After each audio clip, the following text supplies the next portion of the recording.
रात्रि ठीक 12 बजे सद्गुरु उत्सव अतीव हर्षोल्लासमय वातावरण में संपन्न होता है।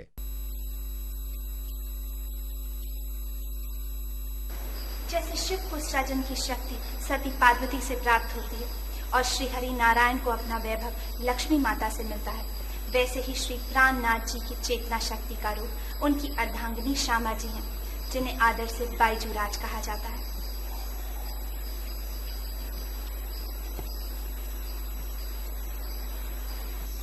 हृदय को शीतलता और नेत्रों को आलोक देने वाला ये दर्शनीय मंदिर कभी श्री बाईजूराज की स्मृति में ही बना था। इस मंदिर की कलाकृति और नक्काशी किसी अजूबे से कम नहीं। जो तेज और सौंदर्य श्री बाईजूराज में था, उसकी झलक इस मंदिर के दरो दीवार में साफ नजर आती है। श्री बाईजूराज के इस मंदिर की प्रणामी धर्म में बड़ी मान्यता है। संतान के लिए मंगल कामना करनी हो या सुहाग के लिए प्रार्थना, शादी के बाद एक सुखी जीवन यात्रा का आशीर्वाद लेना हो या अखंड मुक्ति की कामना, मंदिर में दिल से निकली हर पुकार सुनी जाती है। प्राकृतिक रूप रंग की अनुपम शोभा यानी केसुड़ा फागुन के महीने में बाईजूराज मंदिर फाग उत्सव में केसरी रंगों से छलक उठता है। बंगला मंदिर से भक्तों का यहां आना, बाईजूराज को फाग खेलने के लिए पूरी रात मनाना,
फिर सुबह में बाईजूराज की सवारी का बंगला जी मंदिर में आना, इसके साथ साथ चल रहा नाचना गाना, शरीर थकता नहीं, मन भरता नहीं, निजानंद का झरना रुकता नहीं।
समाधि स्थल।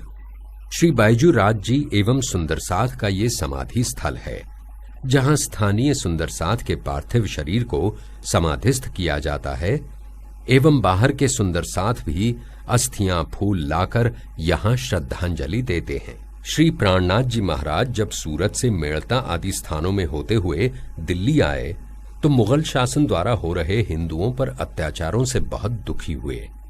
उन्होंने मुगल बादशाह औरंगजेब से मिलकर उन्हें सच्चे धर्म का ज्ञान देना चाहा, लेकिन औरंगजेब उनसे मिल नहीं पाया।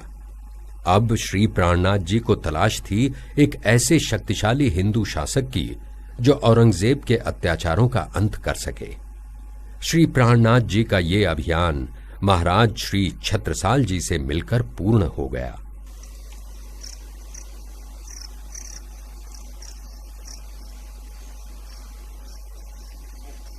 चौपड़ा मंदिर ही वो पुण्य भूमि है जहाँ पहली बार श्री छत्रसाल जी और उनकी मछली रानी ने श्री प्राणनाथ जी का स्वागत किया था।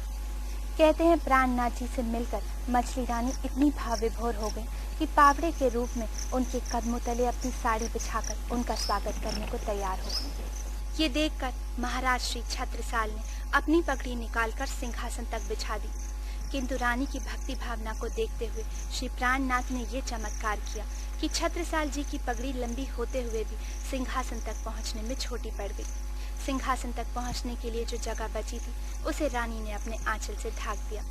इस तरह भक्त वत्सल श्री प्राणनाथ ने रानी की अभिलाषा पूर्ण करके उन्हें कृतज्ञ किया। यही वो महान क्षण था जब श्री छत्रसाल जी ने श्री प्राणनाथ और श्यामा जी की पूर्ण ब्रह्म युगल स्वरूप में आरती उतारी। पूर्ण ब्रह्म ब्रह्म से न्यारे आनंद अखंड अपार, शिव सनकादिक आदि के इच्छित शेषन पावत पारे। अगम जानिके निगम कहावे, खोजी खोजी पचिहा।